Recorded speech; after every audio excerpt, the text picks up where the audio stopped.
All right, we're joined by Bhambayi Project CEO, Mandy Pearson. Ms. Pearson, thank you for being with us. So that song airs out and available from today, correct?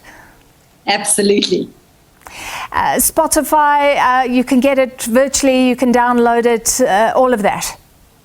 Yes, it's available on all those and on YouTube as well. There's a dynamic video and there's a whole story behind the song. It's really exciting.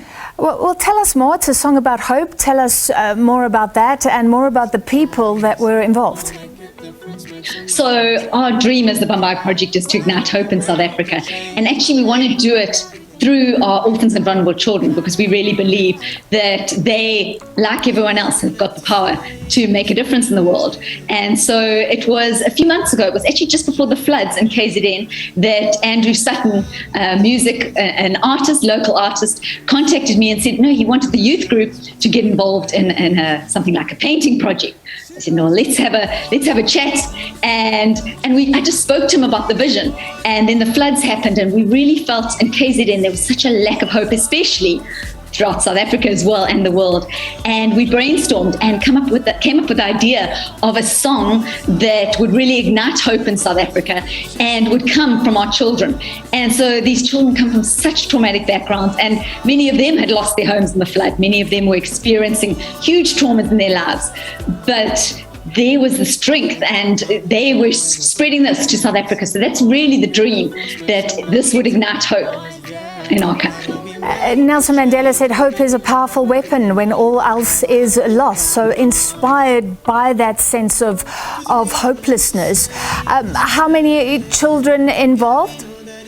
So we have, 150 children are involved in our organization in school, and we have a number outside of school. So most of those children were involved in the actual video and the filming, and many other people. So it was really dynamic. The first one, the video starts with Bandile, a little boy, one of our children, and it's just how this message of hope spreads from him out to so many others. And so the message is that anyone can ignite hope. It doesn't matter how young you are or old or how little you have, that you can make a difference in the world. And that's the message that we want to give, that our children want to give to South Africa this Mandela Day. Yeah. Is he an orphan, the little boy that you mentioned? I mean, just tell us about some of the circumstances. You talk about these kids celebrating in traumatic times.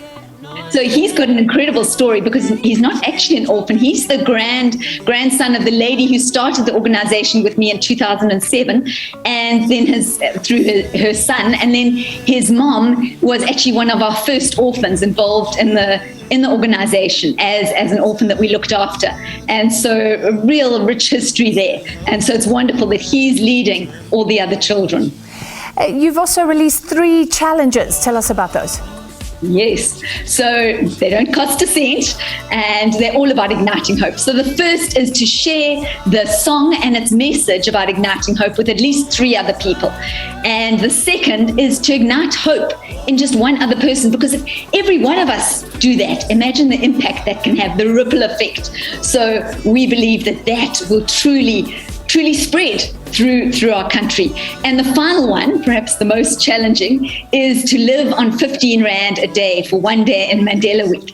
And we believe that's really life-changing. We're encouraging families to do it together. So we're excluding transport and electricity and things like that. But yeah, you'll find it quite a challenge. And that's what most South Africans are living on every day. And so it's really that we can not just journey in someone's shoes, we can be sharing in someone's pot and really understand and join together as South Africans.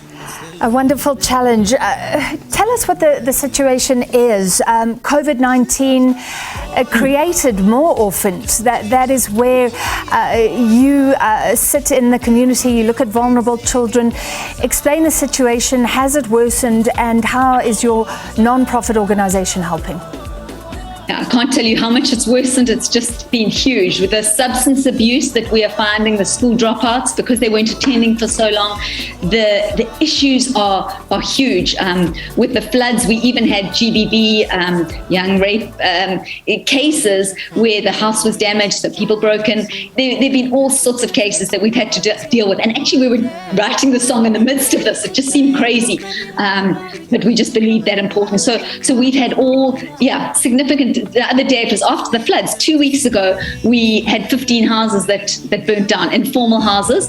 But the floods had really taught us a lot. So within 24 hours, we'd supplied building materials to all those families. And within 48 hours, they'd rebuilt homes, informal homes. So it's just, there's a blessing out of it in a way, I guess, that we've learned to really have a process and give dignity in the way that we do it has been so important to us. But it's impacting the community hugely. And we believe it's not just in Bhambayi, it's in so many disadvantaged communities that the floods, the unrest has really, and COVID, have had a huge, huge impact. And that is why we really want to spread this message that every single person can ignite hope, no matter who they are. All right, Bhambayi Project CEO Mandy Pearson, let us spread it some more. Let's give you another taste of Waza. Come join us.